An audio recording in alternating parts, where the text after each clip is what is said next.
Okay, so I think that we're recording. Forgive the mess behind me. I've been moving a bunch of stuff. This is the syllabus discussion for Management 315, the staffing class. So I'm going to share my screen and let's take a look at Moodle. All right, so here is your Moodle class. And in the top, you've got the syllabus. I've got the syllabus quiz hidden, but let me go ahead and turn that on now so that after you watch the video or after we've had this conversation, you can go ahead and take that quiz. We'll have an introduce yourself to the class discussion forum. Y'all have probably all done that with me before. A big important piece is this APA writing rubric. But let's go over the syllabus first, and I'm going to pull my Word version of it up here. This is a 7-week class, so it moves pretty quick, but I have made some adjustments to it based on my students' experiences last semester and then the student experiences in the Management 310 7XA this semester. So this is an online class. There are no required meetings. Anytime we do these virtual meetings, I encourage students to attend, but you are not required to attend, and we will post videos of them. My contact information is here. The best way to reach me is email or come to see me during my office hours or set up a virtual meeting with me. You'll notice that my office hours start at 9-ish. And I come back at 2-ish. That's because I'm terrible about being on time. If you need to come in and see me at 9 o'clock or at 2 o'clock, please let me know so I can make sure and not be late. I will not have any office hours over spring break, and you won't even want to talk to me by spring break. This course is about the staffing function within human resources. The book that we have spends a lot of time on the staffing function and not much time on anything else. Your prerequisites for this class are English 102, C or higher, Math 130, C or higher, Math 231 or Stat 231. The most critical one for me is your Management 310. You have to have already taken that class. The title of our book is called Staffing Organizations. I will be using the 9th edition of the book. It is very expensive. So if you can find an older edition, a 7th or an 8th edition, that is fine. So let me stop sharing here for a moment. And can y'all see me now? Okay. The book looks like this, or the 9th edition looks like this. I don't have a copy of the 8th edition or the 7th edition, but this class used to use the 7th edition, and students who had that with me before and used it were just fine. The differences between the 7th, 8th, and 9th edition are minimal. So if you can find a cheaper version of the book, I highly recommend that you do that. Let's see, let's go back to sharing. Okay. There is no courseware to buy. You will use Moodle, but you don't need a Connect account or anything else. You will need working knowledge of Moodle, and you need to be able to use word processing. I don't think I have you using presentation software. You definitely need a high-speed computer with internet access, a webcam, microphone, headphones. You can use earbuds like I am, as long as they plug into your computer. You may need to use your G Suite account, your Google account. And if you do, you'll probably need Google Chrome browser, and you will likely need your Office 365 account. There is no exam proctoring in this class, so you won't need to go to the testing center. You won't need to use ProctorU. I don't even use Respondus, so at least not yet. Student learning outcomes for this class is to recall and recognize HRM terminology. So I'll expect you to use the terms that you learn in the book. Explain employee relationship management, describe the role of HR in staffing, perform performance management techniques or discuss performance management techniques, describe recruitment processes, procedures, and issues, describe the selection process, discuss employee onboarding and retention, and execute a written report of HRM position. So how are we going to assess all that? Well, we're going to use quizzes. You have one syllabus quiz, which I think it actually only has 10 questions. I don't think it has 15. So let me change that here. I think it only has 10. The chapter quizzes, there will be one for each chapter. They're in Moodle. There are 20 questions each. There is a 30-minute time limit. You get 2 attempts. Whoa, ouch, that hurt. What was that? I'm not sure what that was, but it hurt. That is, my phone is connected to my laptop, so all my text messages go through there. Uh-oh, ouch. I don't know how I'm going to stop that. I'll figure it out. So when you take the quizzes, you do have 2 attempts, but you have to spend 90 minutes between attempts. So you can't take it and then take it right again. So the 20 questions come from a test bank, and the test banks are anywhere from 75 to 120 questions. So the 20 questions you get the first time you take the quiz are probably not going to be the same 20 questions you get the second time you take the quiz. So I would make sure that you read very carefully before you take the chapter quizzes. Most of the time I have the chapter quizzes due the night before you do the chapter, but in this course, they're due on the Sunday at the end of the week that we're dealing with the chapter. Your chapter quizzes are going to be 25% of your grade, and they'll cover the first 7 student learning objectives. Your homeworks will be discussion questions.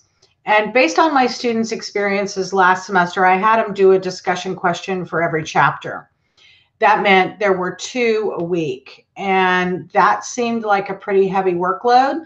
So I have shortened it up so there's just 1 discussion question per week, but they are not the discussion questions in the book.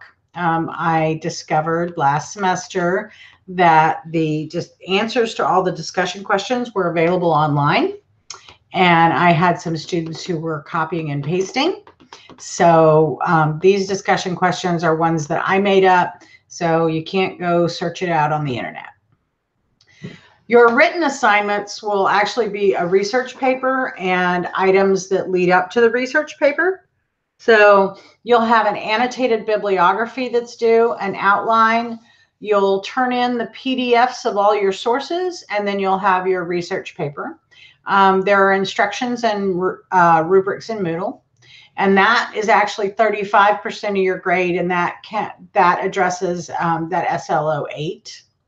And this class will have a final exam.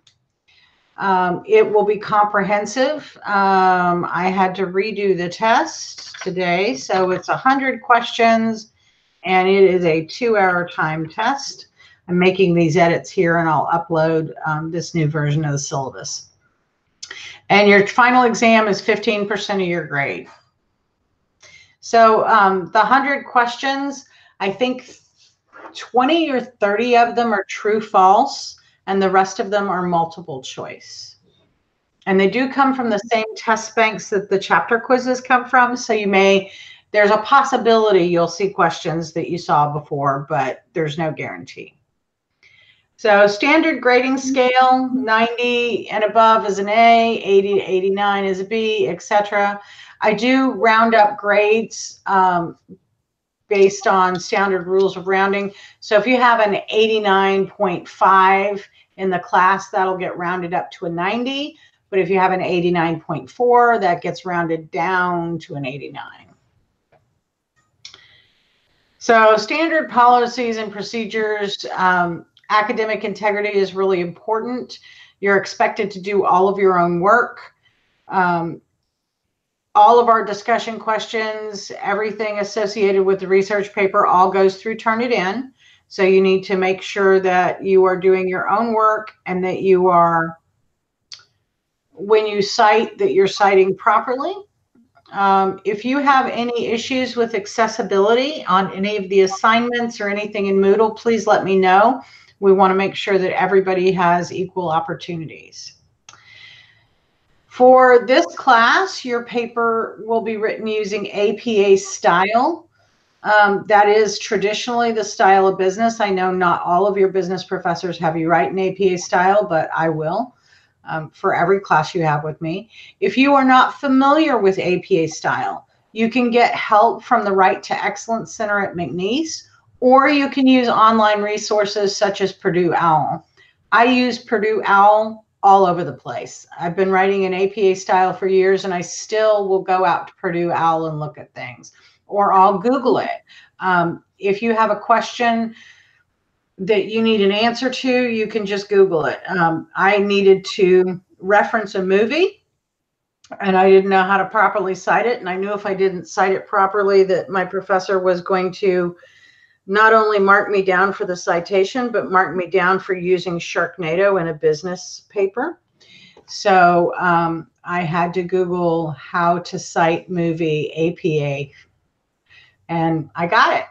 So you will also need to be able to format your paper using word processing software and use APA style with proficiency. If you have questions about formatting or you have a specific question about APA, please ask me. I am happy to help you. I'm happy to jump on a virtual meeting with you and help you do some formatting, as long as it's not at the last minute. So no attendance in this class. All your tests or all your chapter quizzes and your final exam, those are all in Moodle, so you should be able to see the grades for that immediately. Your final exam, I may hold that grade until after I've posted grades to Banner. Your written assignments, I will get those graded within 7 calendar days. I shouldn't promise 7. I'll get those graded as soon as I can. I'm going to try and do them every week. I've only given you 1 discussion question a week, so I want to get those back to you that week. With your paper, I've given some space between the bibliography, the outline, and then the paper, so that you can get some feedback from me before you have to do the next part. I'm always willing to help you. I'm not on campus every day, but if you need to meet with me outside of my office hours, please let me know, and I'd be happy to meet with you on campus or virtual appointments. Equity and inclusion, clearly we want to make sure that we include everybody and everyone gets a fair shake. Fire drill policy is in here because I have to have it in here. I don't think we're going to have any of those. Your grades are earned. I think if you've had me for class before, you know that. Attention to detail is something that I've been noticing students having a problem with, particularly with the papers that I've assigned. I graded some papers recently where the students did an assignment, but it wasn't actually the assignment that I gave. So please make sure that you read carefully what the assignments are. If I've provided you with examples or video links or anything else, please make sure you look at all of that stuff. And then if you have a question for me, please let me know. I don't accept late work. I think y'all already know that. I highly recommend that you work on this course a little bit every day so that you are not just slammed on the weekends. If you're taking more than one online course, probably most of your professors have Sunday due dates. I do not want you to spend your entire weekend completely buried in homework. I would much rather you read one chapter on Monday and take that chapter quiz like Tuesday, and read the second chapter on Wednesday and take that chapter quiz on Thursday. Do your discussion question on Friday or Saturday, so that you kind of space it out and that you're engaged in the content throughout the week. 7 weeks is a very short time frame to learn all this stuff. So every single day, I think is important. You will not have a team project, so anything it says in here about teams, you don't need to worry about. All your assignments are in Moodle. I highly recommend that you download and set up the Moodle app for your smartphone and turn on notifications for course announcements. I use course announcements pretty frequently, so you'll want to be able to see those as soon as I make them. I may throw something out there if I know that several students have had the same question about how to format the outline. I might send out a course announcement that says, hey, tonight at 7 o'clock, I'm going to do a Google Hangout on formatting your outline. So I want to make sure that you get those. This course doesn't have tiny URLs, but sometimes I use them. So if you see them in any of my courses, they're all different. If you have anything that's not working right in your Office 365, in your Moodle, or in any of the technology that McNeese provides, please contact the help department, the help desk. And there's a link right there. All assignments are going to be subject to anti-plagiarism check through Turnitin. The College of Business has a zero tolerance for plagiarism, and plagiarism may be as severe as an F in the course. Most of the plagiarism I see from students is not intentional. It's unintentional. It's not citing a source properly, or it's not putting quotes around something that's a direct quote. Those things I'll mark you down for, and I'll be developmental with you and help you understand what you did wrong. But if you just copied and pasted from the internet, that's going to be bad. So you will have all your grades in Moodle. There's no midterm exam for this. And when I do your grades, please let me know if you have a question about what I've done. If you want to talk about how I graded a discussion question or anything like that, please let me know. This course is not going to use proctored exams. Make sure you understand the syllabus. With your technology, if I assign you to use a specific technology or give you a specific template to use, you do need to use that. It's not optional. I don't think this class has any of that, but if it does, then please make note of that. Virtual sessions and videos, you're encouraged to attend them, but if you can't, I'll record them and I will post them. Your student responsibilities, y'all can read. It's really a paying attention to detail. So any questions before I go over the tentative schedule? Nope. Okay. All right. So as I said, my due dates for this course are going to be a little different than what they've been before. You'll see here I've got all the weeks numbered, the start day of the week, and the end day of the week. The end day of the week, the Sunday, is the due date for everything that's listed over here.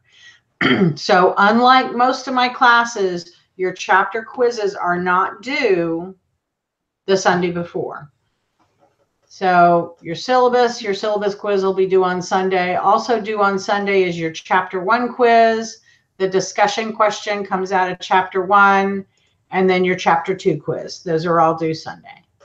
And then next week, you'll have chapter 3 and chapter 4. The following week is chapter 5 and chapter 6. And on March 24th is when your annotated bibliography will be due. So you'll want to start doing your research for your research paper very soon. So you can see I have not overloaded this course with a bunch of work. The readings in and of themselves are a bunch of work. So there's a lot to read, and your chapter quizzes will be challenging. So I'm going to want you to spend your time really reading and understanding the material. Hi, cousin. Your research paper is due before spring break. So hopefully over spring break, you'll be able to rest and relax and study a little bit for your final exam. Your final exam, I'm going to give you 2 days to take it. The actual exam date for this class is May 2nd. So you will have to have completed your exam by May 2nd. So that's the syllabus, and I am working on revising it now. I found some things that needed to be fixed, like, due dates or not due dates. I found some text that I had left read that I didn't mean to leave read. So let's look at the rubric for APA writing. So this is the rubric that I'm going to use to grade your paper, okay? So this is my general APA writing rubric. Corey, I think you were in the class where I said, hey, would it be easier if I gave you a rubric that you could use in all of my classes? Yeah, ma'am. So that's what I did. I created that. I expect you to be at the proficient level. If you're exemplary, that would be awesome. But I expect you to be in the proficient level. I put abstract in here, but I am not going to require an abstract. That's why it says if required. Your APA format, how you submit the assignment, your introduction, your body, your conclusion, other considerations, attribution. This is like, have you told us where your sources came from? And then references and citation, and then style, and then writing mechanics. So it's kind of a long rubric, but it tells you exactly what I'm going to use to grade your paper. Okay, so that's an important rubric because the paper is going to be worth quite a bit of your grade. In each chapter, as I do in all my courses, I break the modules or the blocks up into chapters.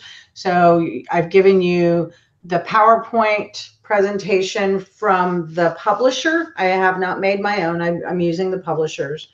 For each chapter, there's a chapter quiz, and where there's a discussion question, I've put it with the chapter that I use to create the discussion question. So the one due on Sunday is from chapter 1. And my question is, which is more important, person-job match or person-organization match? Explain and defend. So I want you, when I say something like explain and defend, what I mean is I want you to explain why you feel that way and defend it using information from the text. Okay?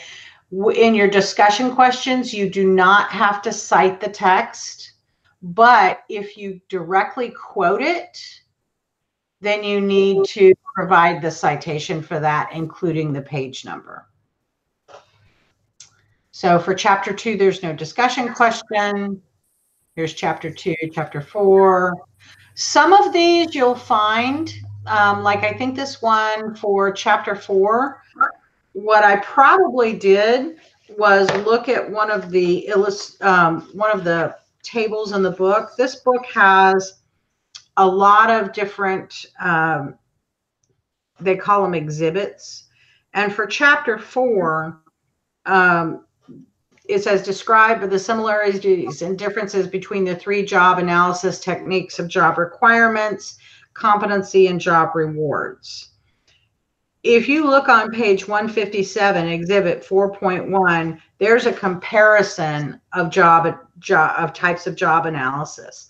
I was looking at this when I wrote this question. Now, not everything you need is going to be in this exhibit, but this would be a really good place to start. So for many of these, that's what I did. I was looking at something in the chapter that was an exhibit or a table. So down at the bottom, you'll find the research paper. Your topics for the research paper, there are only 2. It's not 31 flavors, there are 2 flavors. You are going to research either antecedents to turnover intention or antecedents to intent to stay. So these are two areas that I research in. I'm very familiar with them. Turnover intent and intent to stay are opposite sides of the same coin. Turnover intent means I intend to leave. Intent to quit is what it's also called sometimes. And the other side of that coin is intent to stay. I intend to stay at my job. So two sides of the same coin. You can take either one. Before you start any part of the research paper, I want you to make sure that you read the research paper notes attached to the research paper assignments and its attached notes file. Your research paper is going to include your annotated bibliography, your outline, and your research paper. I've given you a sample of an annotated bibliography. I created it for another course, Management 410, but this is what it looks like. I've got the reference here, and that reference is in APA style. And then I've given a short paragraph on what that article tells me. And I'm citing in here as needed. Okay, so this particular article by Crossley et al., they talk about job embeddedness theory, and then I give you the reference for job embeddedness theory, which is Mitchell et al. 2001. Here's an article by Johnson. This is a popular press, and in the assignment, I tell you how many you have to have of each thing. It is credible popular press. It's the Harvard Business Review. Here's the one of the articles by Mitchell et al., Why People Stay Using Job Embeddedness to Predict Voluntary Turnover. And it is the seminal article. A seminal article is the one where something started. So when you research intent to quit or intent to stay, you're going to want to look for the seminal article. And that'll be usually an article that's referenced over and over and over again as you're reading articles in the literature review. When you're reading articles, and it'll be in the literature review section. And then here's another one. So this assignment for these students, they only had to have 4. You have to have a couple more than that. So this tells you how to format your annotated bibliography. It's a Camtasia video that I produced. If you have any problems with the videos, my screencast account has a limit on how many views I can have in a month. If you run into a video not playing, please let me know, and I will go ahead and pay Screencast $100 so that you can keep watching my videos. And then here's the actual assignment for the annotated bibliography. So you have to have 6 sources in your annotated bibliography, and then there's a little bit of information here on that. Please make sure that where I say at least 4 peer-reviewed journal articles and at least 2 other credible sources, please don't give me 6 peer-reviewed journal articles. Give me 4 and 2. That was something I saw that some students did not do properly. So your sample outline, this is what an outline looks like. And this is, oh look, I did it on embeddedness and intent to quit. Oh, geez, man. This is, like I said, this is a topic I researched, so I probably use this because I know it cold. So this is what an outline looks like. Your outline should look very similar to this. The most difficult part of the outline is getting Word, if you're using Word, to behave properly, because it wants to format it for you, and sometimes it's not right. Let's see. Let's go back to the research paper. Oh, mine doesn't navigate the same way as yours does. I have to scroll. Okay, so there's another video here about formatting your outline. Your outline is going to show the structure of your paper with all the major headings and subheadings you plan to use. Your outline should not be very much different from your actual paper because your outline is the skeleton, right? Just like we have a skeleton inside our body, your outline is the skeleton of your paper. It helps you organize the flow of your paper. And when you actually write your paper, what you're trying to do is put flesh on those bones. So you'll name your file, you'll submit a doc or a docx, and you shouldn't show any plagiarism in the outline. So I would expect less than a 5% match. Then let's see. Your research paper. This is a sample APA paper from Purdue OWL. The Purdue OWL sample has an author note, which you do not need, and it has an abstract, which you do not need. But it shows you very specifically what your title should look like, what your body text should look like, what your heading levels should look like. So this is a visual representation, but you also need to make sure that you check APA style to make sure that you've got your level headings right. Level heading 1 in APA style is sentence cased, it's bold, it's centered. But the title of your paper isn't, because it's not considered a level heading 1. So you'll see that there are little notes here all over this paper that tell you things you should do and things you shouldn't do. This is not the only source you should use for APA style, but this is a really good visual source. I have printed this myself probably 50 times and used it everywhere as I write papers. I use it now when I write papers. I've given you some research paper resources here. Or no, these aren't mine. These are yours. These are where you're going to submit PDFs of all the articles, book chapters, or other credible sources that you referenced in your paper. The only thing you do not have to submit is if you use the textbook for this class as a reference, you do not have to submit a PDF of that. It still has to be in your reference list, and you still have to cite it in text if you're using it, but you don't have to include a PDF. If you use a chapter from another book, you will have to include the PDF of that. So your research paper is 8 to 10 pages, and you'll need at least 15 sources cited both in the text and included on the reference page. If it's on the reference page, it's got to be cited in text. This isn't a bibliography like you do for some papers where you list all the different things that you looked at, even if you didn't reference it in the text. In APA style, if you don't reference it in the text, it doesn't go on the reference page. So at least 10 of your sources have to be peer-reviewed business journal articles.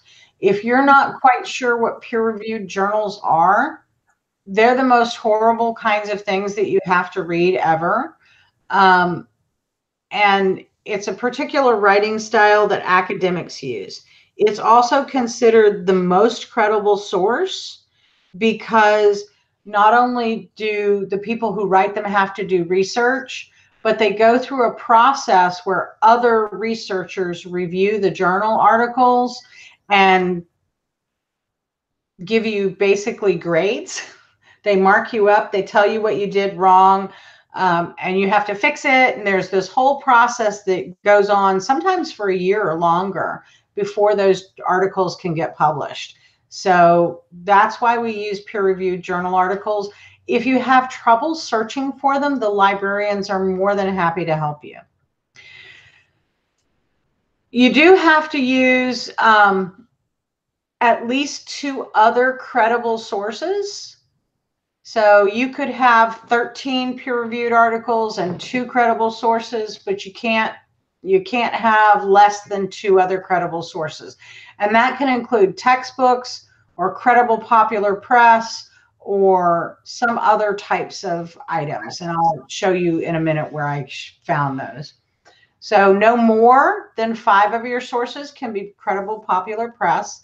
Here are some examples of credible: Wall Street Journal, Harvard Business Review, Forbes, the Washington Post, the New York Times, SHRM.org. Those are all credible sources. And not more than 2 of your sources can be textbooks. And you might choose not to use any textbooks. When you do this assignment, you have to attach the actual PDFs of the articles, not a link to the article, but an actual PDF.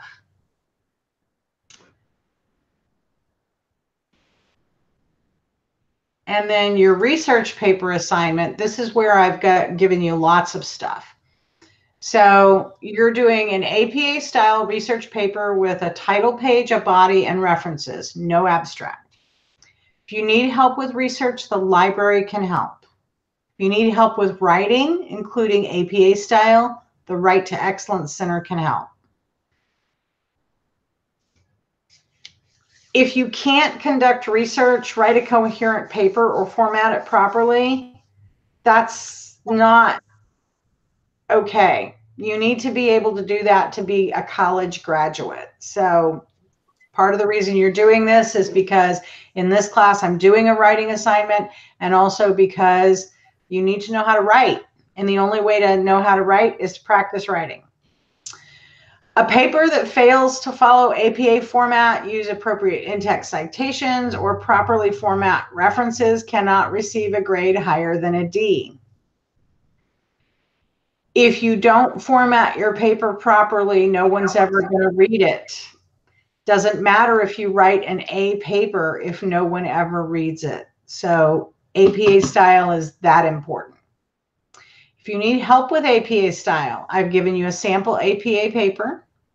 I've given you the writing rubric, and I've talked to you about Purdue OWL. You've got all kinds of ways to get help, and I'm happy to help you as long as you don't leave it to the last minute. You're going to write at least 8, but no more than 10 body pages. Got to have 15 sources. And when you do your sources, you have to use the DOI. And if you're not sure if your paper has a DOI or not, I've given you this little link here. This takes you to a wonderful free DOI lookup. And you put the author's last name here. I guess I was looking up Crossley, and the name of the article, and you search. And if it has a DOI, it gives it to you right there. And you can just copy this. And when you paste it, make sure that you paste it with no formatting. Not every article has a DOI, but almost all newer ones do. And things that are considered seminal articles, they almost always have a DOI.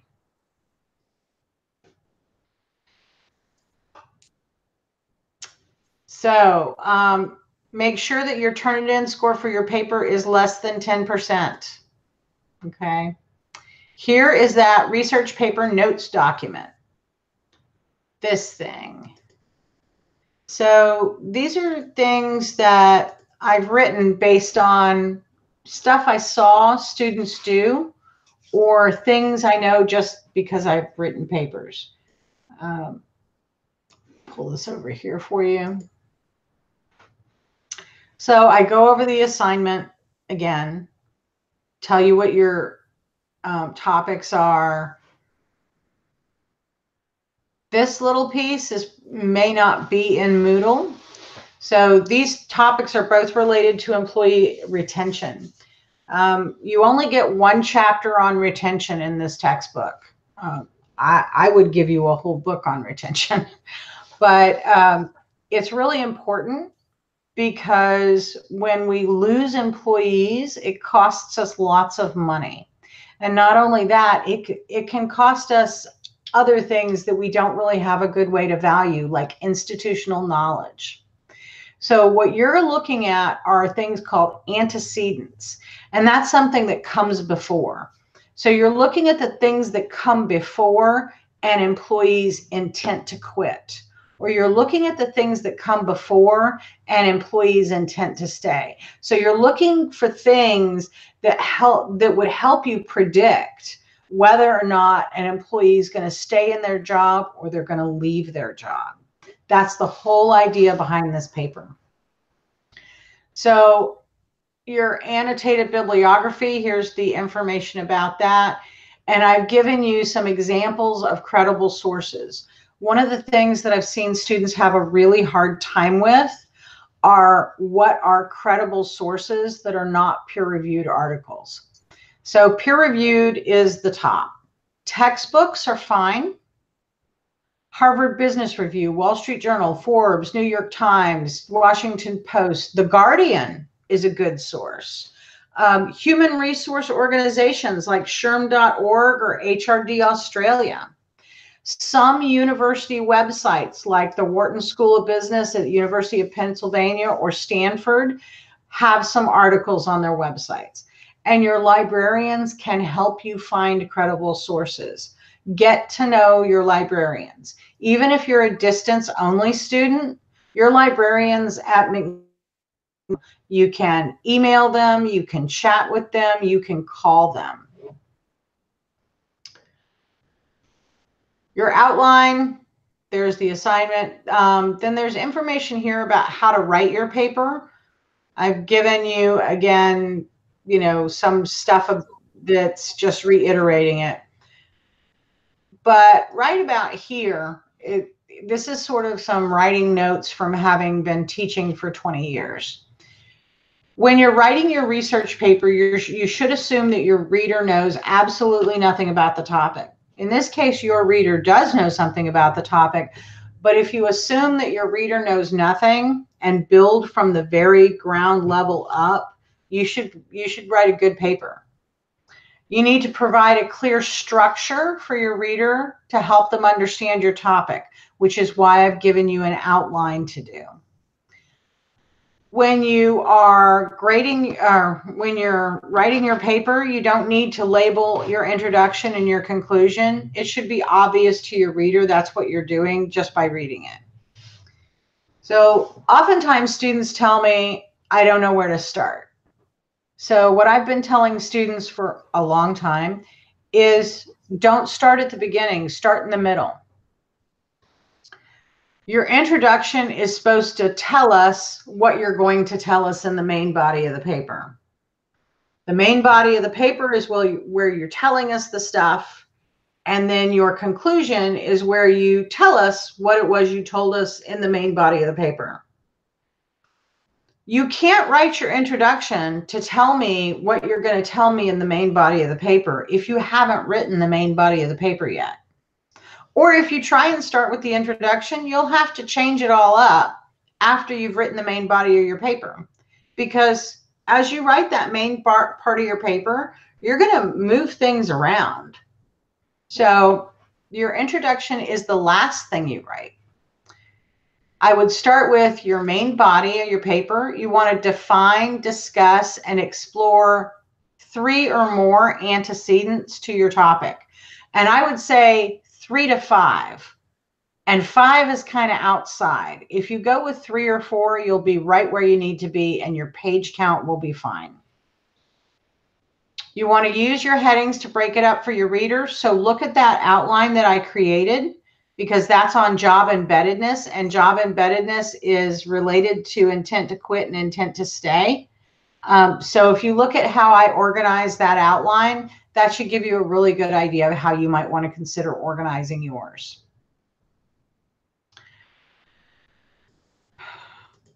At your conclusion, tell us what you told us in the body of your paper and tell us why it's important.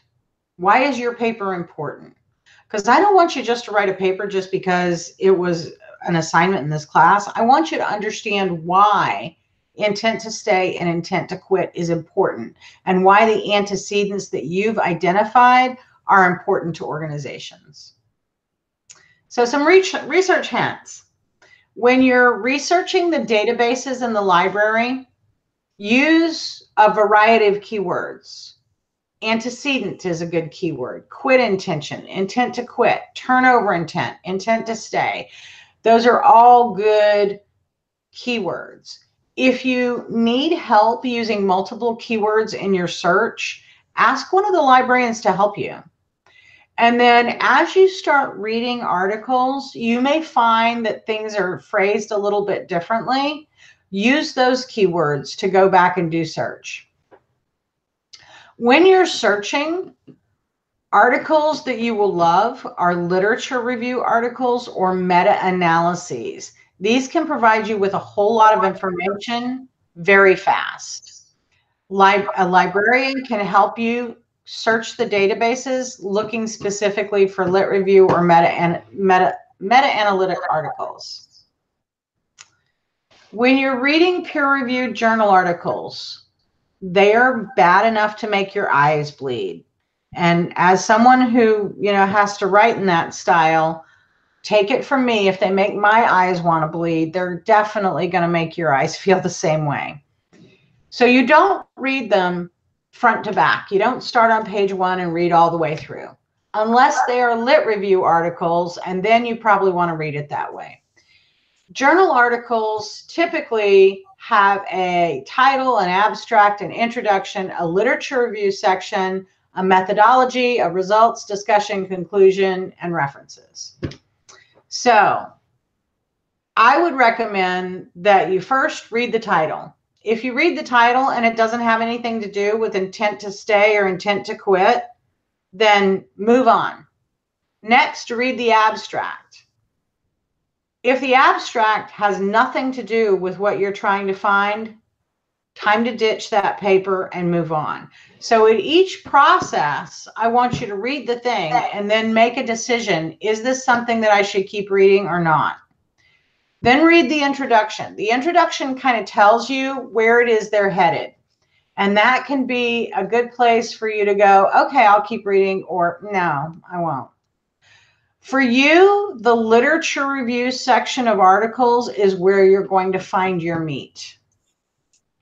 You will also find a lot of very good things in the discussion section, which comes at the back of the paper. The literature review kind of sets up what's already happened in the literature, what we already know from research. And the discussion section is where they tell you why the research they did is important. And most of the time, the discussion section will tie back to the literature review section.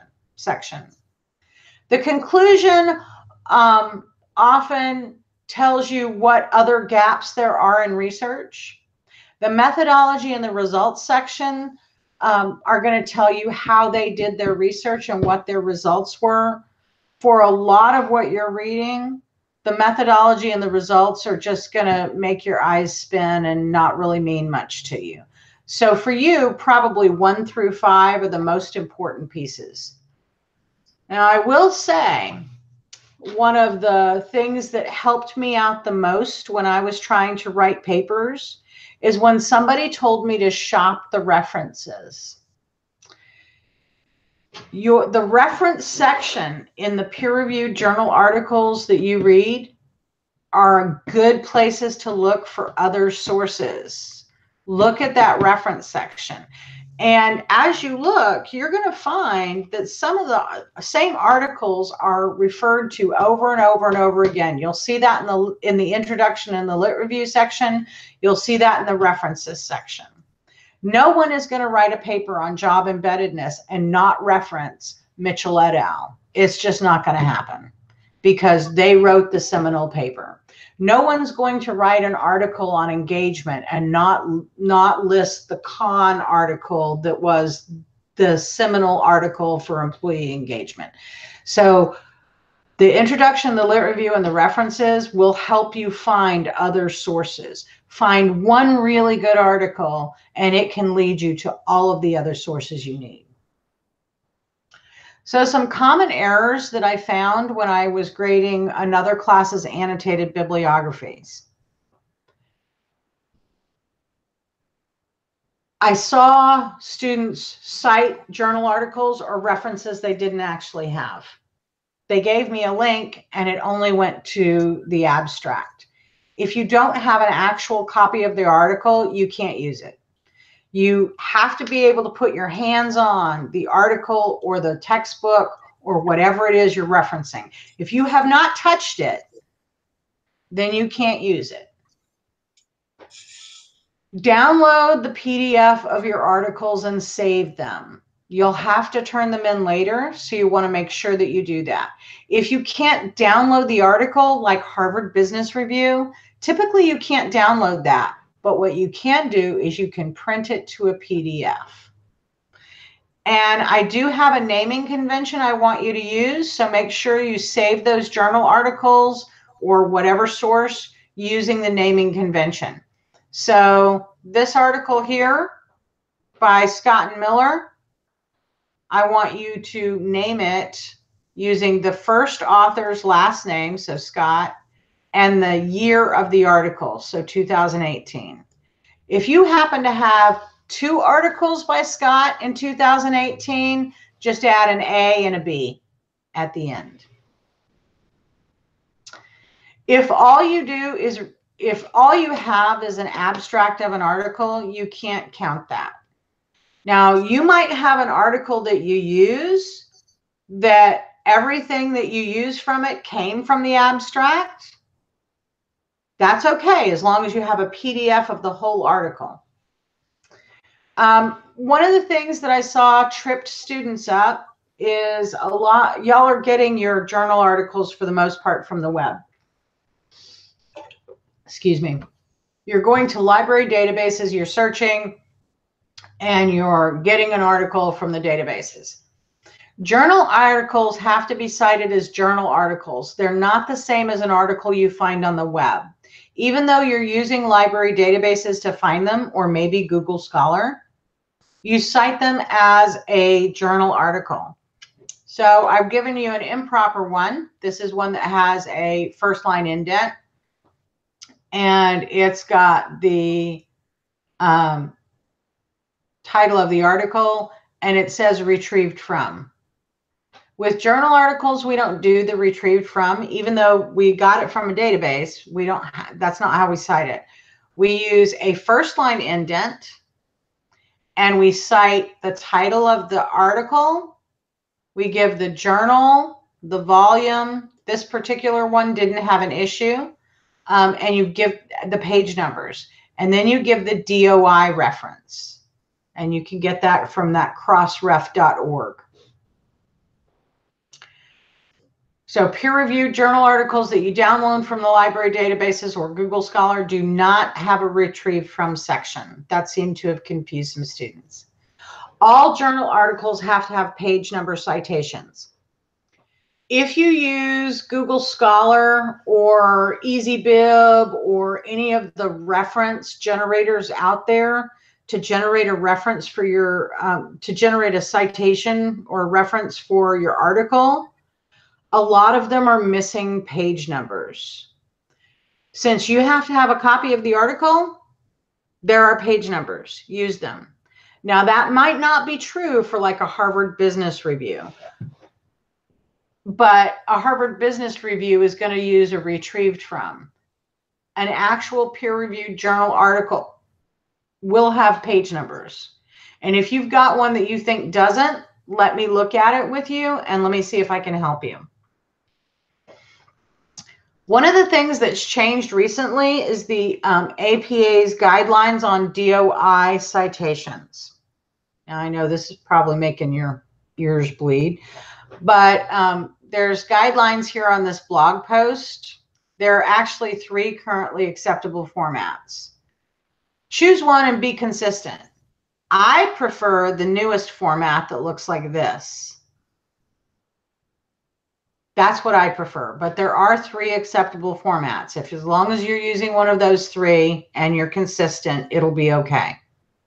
Again, if you're not sure if your article has a DOI, go here to Crossref. The only articles that are going to have DOIs are going to be peer-reviewed journal articles. Your Harvard Business Review, your Wall Street Journal, your New York Times, those will not have DOIs. So this is a paper that I would print out and I would put in my notebook, and I would look at it every single time I worked on my research paper. I would probably also print out all these different pieces of the research paper and put those in my notebook so that I would remember, okay, I'm supposed to call this one first initial, last name, management 315 research paper. The details really matter. And I don't want you to be in a position where you got most of it right, but you forgot this one thing, and I took, 5 points off, and that's the difference between a B and a C, or an A and a B. Okay. So I'm going to stop sharing. And I have talked a lot. So now I want you to tell me what questions you have. I don't have any. Was I thorough, Corey? Oh, very much so. Way more than you wanted to hear, huh? No, I signed up for it. Okay. Leslie, how about you? I'm good. No questions. Okay, Keela. Hi, Keela. Hi, Doctor. Do you have any questions? No, I don't. It was pretty much explicit. Okay, so as you all know, I constantly try to improve. So I'm hoping that this semester it's easier to understand, that the assignment load is more balanced for y'all. And at the end of this course, I will ask you for your feedback like I do for all my courses. And in the meantime, if you have questions, concerns, comments, email me. Come see me during office hours, set up a virtual appointment with me. I am happy to talk with you. Most of the student questions I have on a virtual appointment, we can take care of in just a few minutes, whereas sometimes it can take days by email.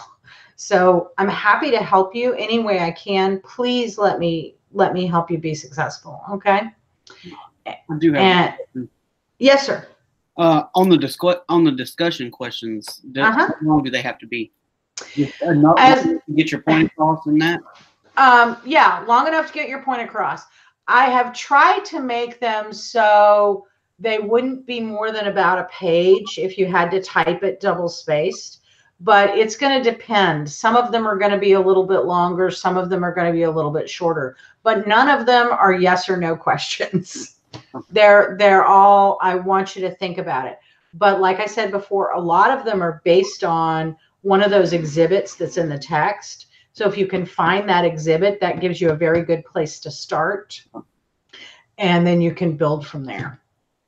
Sometimes I ask you for your opinion in the discussion questions. Sometimes I just want you to report to me what you learned. Okay. Okay. All right. Well, I'm looking forward to having you in class. I wish it was a live class. I like those so much better, but I love to see you whenever I can. That's Elwood, by the way. All right. Well, I hope you all have a very good night, and thank you for joining me. And let me know if you have any questions. Yes, and the quizzes are all open now. I had to redo all my quizzes because they got messed up. So they're all open now, and let me know if you have any problems with any of them. Okay? All right. Bye. Bye. Bye, Leslie.